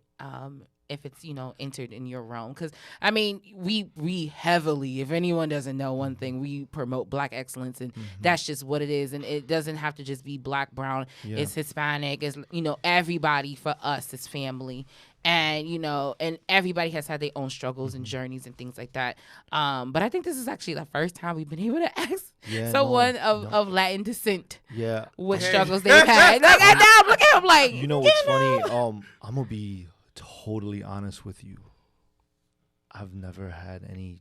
Really? If I can remember, when I was like in junior high school, like when I went to elementary school in Lower East Side, it was a melting pot. My best friend was Black. My other best friend was Chinese. This kid was Jewish. This girl was Puerto Rican. This one was Dominican. That's what. This guy was white. That's what it was. When my dad came out of prison, he moved us to Bed-Stuy. Mm-hmm. That's when the world changed for me, because I was like Latino, right? But everyone called me white boy, and it pissed me off. Were you like a lot lighter back in the day? No, But like, think of it. If he at the table, like we at lunch. Think of it like we at lunch, and we all this, and you look at him, he light us But up the he, bunch. Yeah. again, So but I can see he's far it. Why? from like a white guy, at least like a. But you have to Middle think of the Eastern dude. mentality of it is if you don't look like us, then you white, yep. and that's really that's just It what was- the it mentality was is. How'd you deal with it? How'd you deal with it? I didn't really care. I got over it real quick, because then my friend was my best friends were Latino and black, so then we all just made fun of each other. That was it. That was like the Sound culture about growing up. Like, shut up, you black as hell. Like, shut up, white boy. Like, But have you felt that type of struggle in the wrestling? no, and I think if anything, I may, like, going forward, even if I'm doing it now, use it as an advantage. So let me ask you a question. You know, if you didn't face no racism, you didn't face colorism. No, I think being a Latino in professional wrestling or in entertainment is amazing, because Put us on. you could show everyone, right, and inspire everyone. So, like me speaking just English, right, I could just reach a certain number of people. If I hablo español también, yo puedo hablar con mucha gente. Like, I can talk to everybody, more people. Yeah, you could be on. I'm really you know, upset that you I could be understood on, every word like- he said. Yeah. But the Yeah, but, you I was upset about And I have- shit. I knew exactly what he said. but I think that what it is, and I think I spoke about it with you guys in the group chat. The Latino community has a very deep-rooted lineage in professional wrestling. Absolutely. Like, That is true. it is part of Hispanic culture. Like, Puerto Rico is a hub Yeah. for professional wrestling. Like, WWE goes down there Yeah. to get wrestlers. Yeah. Like, what's his name? Carlito? His dad runs it. Yeah. His dad runs it, but Yeah. he doesn't, like, WWE has literally said, come back. They're like, nah, I'm chilling here. I'm wrestling here, getting paid. I'm not coming back. Like, it is huge. Now, when it comes to, like, certain parts in the Northeast and certain Southern places, because I've known guys who wrestled in the South, like, years ago, and they said, like, they had to pretend to be white to get over. I have a thing, Go ahead. you know, and it's kind of to the question and what's going on now in the world, right? Like, what's going on now? And it's more of a thing where I feel, right, no one or us, I feel like as a performer, right, as a Latino performer, I have to shed light in a certain way with everything that's going on when I'm asked about it, but not share my opinion on it.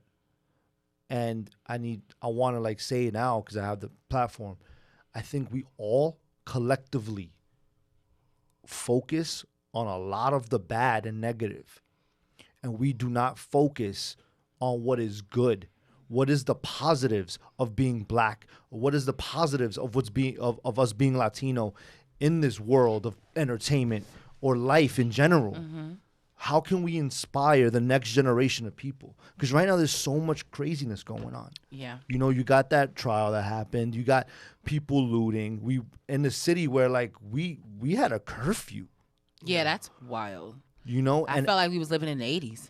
yeah, and everyone's so angry. Why not we just come band together more and come from a place of just absolute love?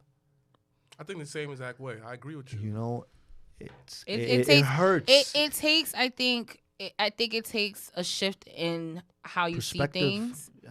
and starts your with you. mindset. Shout out And to yeah, Biggie. and it definitely Did starts you really with you. say that? Oh, that was just for the movie. Nah, I think he really said that. Oh yeah, but I agree with you. But yeah, no, I think it's a shift in mindset, and I think, you know, like Sir Wilkins mentioned, I think, you know, us building a certain lineage doesn't even have to be family or blood related, but us creating a lineage where people can have a facility to train at, where people can have, you know, when you spoke about promos, I always tell the boys, I said the boys down in the South, I think always got the boys up here be in promos because they specifically, when they train, they have those classes, they have those things.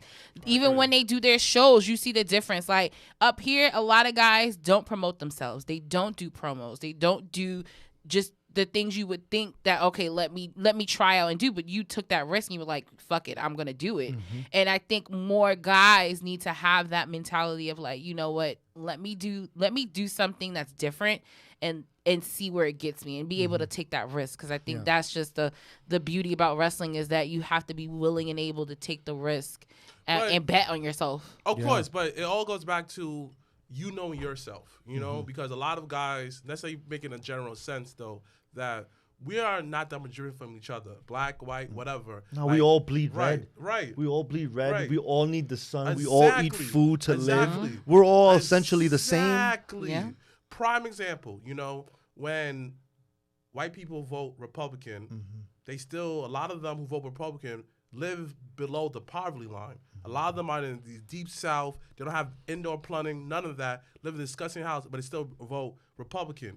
A lot of black people vote Democrat, still the same that situation, and you look at each other like, yo, we're basically the same exact thing. It's just that skin complexion is just different. We both poor, we both on welfare, we both need government assistance.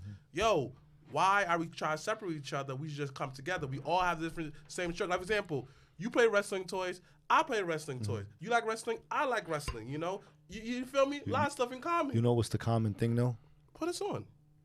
Pro wrestling brings everyone together. Absolutely. It don't matter if you're black, white, green, It come don't. from outer space, Venus from Mars, female, doesn't- male, yeah, doesn't transgender, matter. gay, straight. It does not matter because you're in amongst 20,000 people. We're all hating that one dude with the title, that guy now that we're hit that guy with a we're chair, banding together. and we're banding together. It's the most beautiful Absolutely, thing because in the world. when Sir Wilkins mentioned, like, you know, social media, you've been able to meet people through social media. Like, the amount of people I've been able to meet through wrestling and be able to have a connection and a friendship and build that type of bond with them, I can never replace that. Like, I always talk about how, shout out to Battle Club, when they had British Strong Style there, and I met my good friend Angie there. And we didn't know each other, a hole in the wall. We sat in front row. She flew in from Chicago to come to this indie show. You know, I have a story about that. So we had WrestleMania last year right here, right? In New York City and, well, you know, Jersey. It's New And, York. I don't yeah, know. right? And this one woman, I'm not going to say her name, she hits me up and she's like, I think I just saw you walking down 34th Street. I'm like, why didn't you say anything, right? Yeah, creepy, right? But I was like, why didn't you say But it's anything? cute. She was like, oh, no, I was like afraid.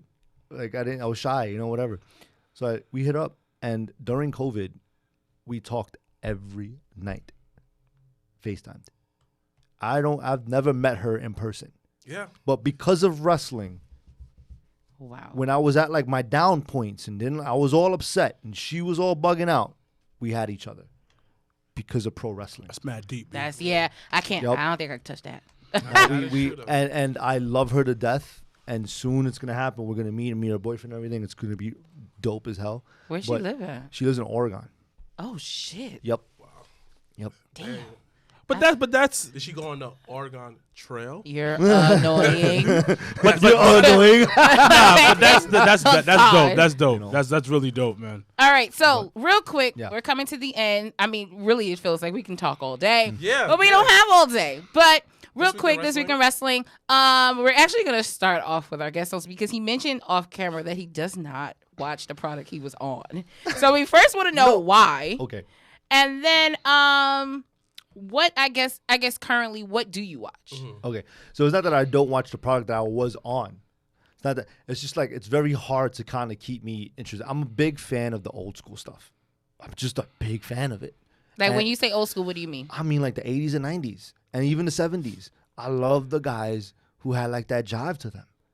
Like when you would go out there and watch wrestling and you had guys who hit you with one-liners and like, you know, We like The didn't Rock. even ask you who your favorite wrestler was. I don't know why we didn't start that. You know what? There's so many. Outside of Brett, because clearly Brett was, I But- feel like top 3.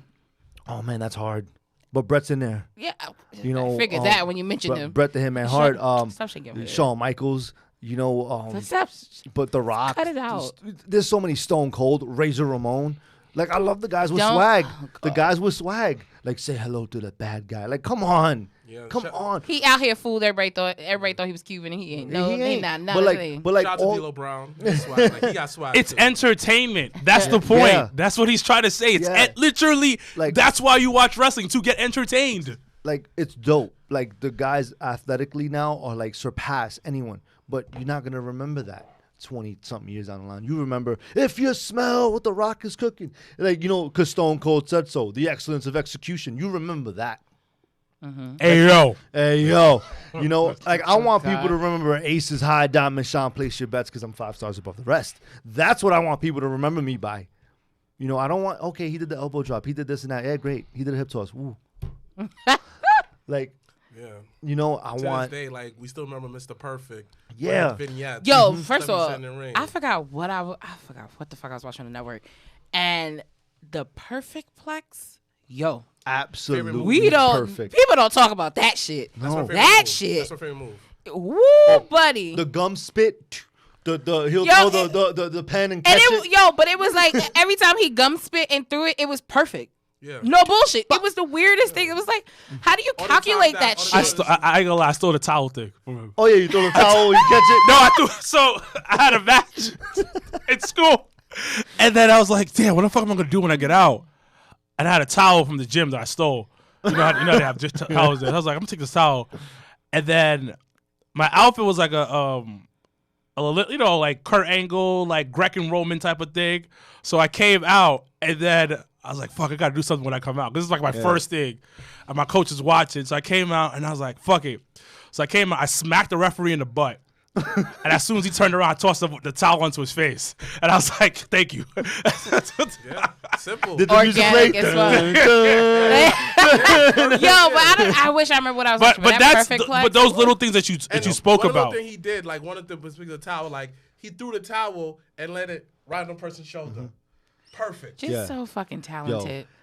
But like you watch wrestling back then, right? Even Attitude Era. Yeah. And like guys now, I watched the way they move their hands, the way they walk, the way they, that when the camera hits them and they give that, that look. That's what's missing today, and I can't grab. And you know who got me? Like Angel Ortiz always has me, and I'm being biased. But Eddie Kingston has me. Oh my gosh. Like Damn it. you're there, he's there, and then he just looks and winks. And it's like, oh my God, that's the It's guy. like you. That's the damn guy. Yep. Right. I agree. What's missing. That There's no connecting the dots. So there. what are you saying is, so can you put it in words what exactly is missing? a connection. A connection. Because you look at the ratings, right? Yeah, a million people Oh, are fuck watching, ratings. right? Who cares? But no, a million people are watching. But back then, how many more people were watching? No, but okay. So I want to talk to you about that real quick. You said the connection is gone, and that is the problem, because pro wrestling is about casual fans and about hardcore fans. For the most part, only hardcore fans are watching pro wrestling. So, for instance, you mentioned you put it into the docket. MLW is coming to Wednesday to compete Thank you, Jesus. with NXT and AEW. And I've said this before. Ain't nobody watching wrestling besides hardcore fans. Yeah. So you're gonna cut into whatever 1.8 Yep. amount of You're millions gonna of force people people that to are watching this. So you're gonna split it up even more. And you said the right thing. Connection is gone. Yeah. Where people aren't entertained. You mentioned match psychology early in the thing. People don't. There's not a lot of it. And I think that's what the biggest issue. And I'm happy that you said it because nobody fucking listens to me when I say it. No. But Lord. it's super important with that connection to the audience, that pageantry that I talk about. When you mentioned coming out, how you look when you come out. You mentioned how Eddie Kingston does certain things to the camera and stuff like that because you're connecting to the people, and that's what's missing in pro wrestling with a lot of people. I think though in life, because I'm looking at you guys, right? I'm talking to you guys, but my eyes are on you. Yeah. My eyes are on you. My eyes are on you. It's like when you're talking to a woman on a date. Yeah, You never have your phone out. No, hell You no. want to connect with that person. yeah. Like I want to be able to, when I get the opportunity to be on TV and connect with however many people are watching. And I do it when I do shoot a video and put it on YouTube or put it on Facebook.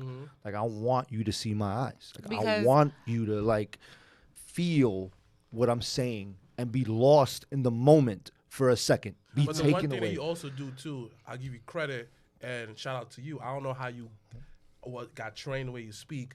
You don't be like, I'm Joey H. Da-da-da-da. You go, I'm Joey H. You let the person digest each and every one of your words.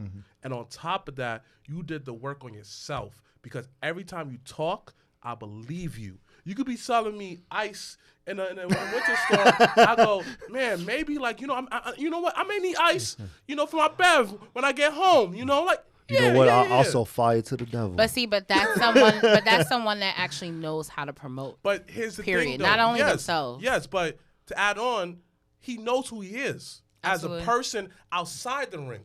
And when you know who you are outside the ring, it's easier for you to develop your character, because when you develop a character, you breaking yourself down and building yourself back up. You think the people, I'm sorry, on like AEW or like the big leagues now, a lot of them, you think that they got the person and then the character and they do this? No.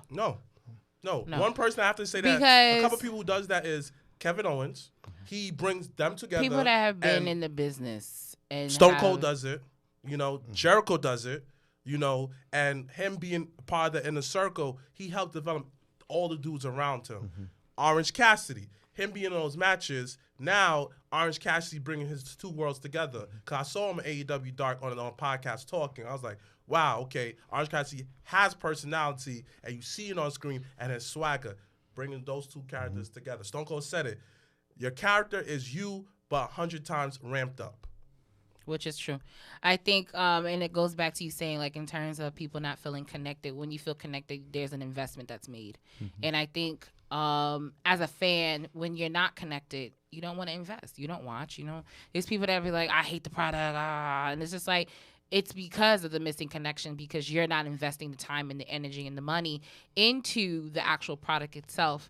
So, right. So, but then when you have, and it goes back to even when you say, like, let's talk about the positive, I think even just on a general platform, we're always going to be quick to be bashed some shit. Like, I didn't like that. That shit was whack. Instead of saying, like, but actually, this part right here was really good. Let's talk about this. And I think that's the kind of shift that needs to happen is we need to talk about the positives. And even if it's small, like it can be as small as even on Raw with the Kevin Owens show when they highlighted Raw Underground. Like, to me, I thought, first of all, I fucking love Raw Underground every week. That's just me. But it's stuff like that. Like, now, okay, it makes you more invested because now there's another segment about it that's actually outside of it that you can see it in a different way and in a different view. You did 3 things happen. Kevin Owens set up a future feud with he been feuding with that fucking Aleister Black guy. No. Hold on, let me get to it. He set up a future feud with Kato, and he set up, like, he currently continuing his feud with Aleister Black, and on top of it, promote Raw Underground. Because you saw Kato outside the ring and more in a more traditional ring with Braun Strowman. The little stuff that they did. You know, even with Shane, you saw him as a promoter, someone like a Dana White. He's like, oh, wow, okay. Even someone who don't have watched wrestling in a while, you want to tune in to see what's happening on Raw Underground. That's like off the jump. I think that's what I think UFC. When I see Shane, I'm like, Dana White. Thank you. But Dana White low-key wants to be Vince, so that's neither here nor there. Oh, yeah. That's neither here nor there. Everything like that. Well, who doesn't? That's true. the blueprint. True. One of the greatest promoters ever. Not but one of the greatest, but why not? And every time you hear rappers, they always say that, man, this is just wrestling. That's entertainment. They always reference wrestling. Nonstop. He changed the game, man. He definitely one thing that I will say before I know we gotta go. Hey, we talking about no WWE, nothing like. Oh well. But no, actually, if we can, real quick, I was gonna go through because Clash of Champions is this weekend. No, I don't know if anybody noticed Chris Jericho's expressions, during the promo that Private Party cut on. Oh my gosh. And subtleties. The subtlety in his expression. And whoever the cameraman, shout out to the cameraman too, because he would clip to him. You saw how he felt. Like, who is little guys coming at me right now? Okay. And that was like one of the best things I've seen in a while. And it's Chris Jericho, obviously, because he's like on a legendary status. To see them grow, Private Party grow. Yeah. From when like, oh my, it's like, look at those. And that's what it's so hard sometimes when, especially like those that are from like our area, and like when we wild out and we're super excited and other people don't understand. But it's just like you gotta understand, like we go from us sitting at a table at a diner after a show, eating, chilling, drinking, to seeing them on national TV. Those are the best times. Like, look, we could all get up there and be like, oh man, we hit the apex. But those times. yeah, And you're at the diner, just chilling, yeah. dreaming about this stuff, talking about how cool it would be. Those are the best times. Or being in a car full of wrestlers and just being like, let's go, When you let's hear, like, let's New go to Day, the all next these wrestlers show. Always talking about the reminisce. Yeah, maybe when we was in Florida Championship Wrestling. Oh man, Yeah. But they respect that, you know, like It's a different vibe now. it's We got to get back to those like days. you said earlier. Is The memories. people Yeah. only look at the end. They never embrace the journey. You The know? in-between. Like you, like the promoter cheated you out, but then he had him give you free food. And next time, just because you didn't snap on him, next time down the road, years later, he's like, "Yo, thank you for not doing what you do. I got a chance for you. Listen, W. Scott can look at you, put in good word for you. Just being you. You think if I would have bashed Warriors that I would have killed my opportunity to wrestle. I would have Yes. killed my Absolutely. opportunity to make some magic. When guess what? When your time was up, your time was up. And guess what? You didn't It bash is what it nobody. is. Nope. You know, even You now. sometimes it's even okay. now. Listen, and we've been through that instance where you kind of got to bow out gracefully and start your own thing and do your own and create a whole new journey. And when we did that, now we have this. And I look back and I'm like, I would never change anything. No. Absolutely would never do that. But real quick, got Clash of Champions coming on this weekend, Okay. mad randomly. Talk to So me. we'll go real quick. I just need you guys to tell me who you think is gonna win, real quick. Okay, I'm I'll listening. start from the bottom all the way to the top. The Raw Women's Championship is the kickoff. So you have Asuka versus Selena Vega. Honestly, I thought it was dope that she got into the net. Selena Vega. I love Asuka though. That would be the ultimate curve if Selena Vega won. Because she's She's hometown. I trained with her one yeah. time, a couple times back in the day. I love Selena. Oh my god. Yep. See, there To you see go. her win, that would be dope. It'd be so random, and it's a kickoff match, so you gotta make sure to watch the rest. It's all on the same show, honey. It is. Thank you. It's all kickoff, no kickoff. It don't matter. Thank No, it you. does. The main event, brother. All right, so we got Selena. Bias Selena. What do you got?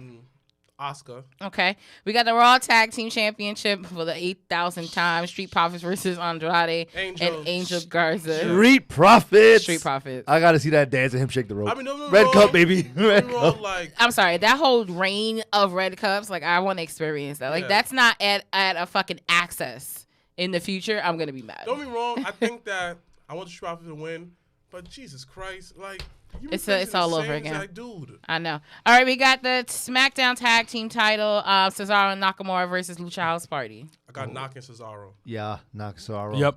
Okay. We have the Women's Tag Team title. We have Nia Jax and Shayna Baszler versus Liv Morgan and Ruby Riott. Yo, because I love Liv Morgan. No, Nia Jackson, Shayna Baszler. Curved the shit out of it because he damn. loved Nia, so that's why it was like, no. U.S. title, Bobby Lashley versus Apollo Crews. Bobby Lashley. Come on, you can't let the Hurt Business keep. Come on. You got the WWE Intercontinental Championship in a ladder match. You got this. Honestly, probably the match of the fucking night. Look at this guy. This guy's like Jeff ooh. Hardy versus AJ Styles versus Sami Zayn. I don't put no hype to it because I don't want to get disappointed. AJ Styles. I probably, unfortunately, and y'all know I don't like this guy. I'm gonna go Sami. Nah, AJ Styles has to. AJ I'm Styles is gonna the go best thing Sami. for that business, bro. And Sammy hasn't But been doing Sammy his thing? talks wild shit with that title, so Yeah. I'm sorry. No, I it's gotta gonna go be Sami. even better because Sammy drops the title. AJ and Sammy. That match I had on SmackDown was good. Exactly. All right. Exactly. Imagine Sammy talking shit to AJ. That's gonna be great. And they're complete opposites. You got a Lord. liberal versus a Republican. Oh my god, this guy bro is political. Lord, I mean wrestling. I is just want to political. see a fight. No, I just want to see them go at it. Wraps up. We AJ, have AJ. okay, real quick. SmackDown Women's Championship: Bailey versus Nikki Cross. Bailey. Bailey. Yeah. Sasha Banks screws her Nikki Cross wins.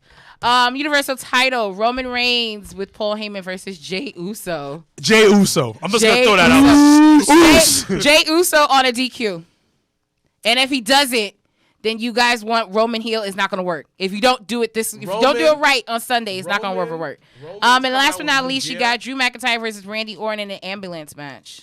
Ambulance. I was in the ring with Drew, so Drew. Randall. At Warriors, just saying. I think I was there for that. I gotta go. I gotta go with Keith. I'm gonna go with Randall. Once again, thank you so very much to our special guest host. Joey Ace, please plug real quick if you can all of your social media so those that are watching can find you. You can add me on Instagram at JoeyAce88. And also I have a shirt, so the link is in the bio. Please buy that shirt. You catch me on Facebook at Joey Ace. You can catch me on the Twitter machine at JoeyAce1988. Any future dates in terms of wrestling? Right now, there is November 7th. It is ECWA's Pretzelmania 4, what was going to be World 1, but it is Pretzelmania. Don't ask no more questions. We gotta go. No, it's fine. We're gonna have a lot of pretzels, salted, unsalted, but I'll be defending this bad boy. I don't know who against yet. Big all right, where at? It's in Morganville, New Jersey, at the Jersey Dugout. All right, send us that info. We'll push it for you. Once again, thank you so much for joining us. This weekend, once again, Clash of Champions. But next weekend, if you have not already RSVP'd, we return to Legends for NXT TakeOver. We're super, super excited. We're over 100 RSVPs. Our max is very close to that, so please make sure to RSVP. Those that are watching and going to be listening, catch the Jabba Tears podcast on Raw Zone this Tuesday live at 10 p.m. on DTF Radio app and website. We're going to be hanging out with KDK and good old Mikey Bostic and DJ Apollo. So make sure to catch us. It is actually going to be our probably first non-wrestling episode that we've probably ever done. So make sure to tune in 10 o'clock on DTF Radio. Any last things before we say bye? Wait, real quick. I just said November 7th. I didn't know who my opponent was. I now know my opponent, and it's on Instagram. Ooh, breaking news. Breaking news. You'll hear it first on here on the Jobber Cheers podcast.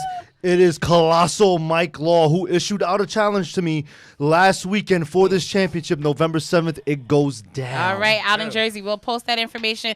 Once again, thank you to Joey Ace for joining us on this awesome episode of the Jabba Tears podcast. You can catch us next week.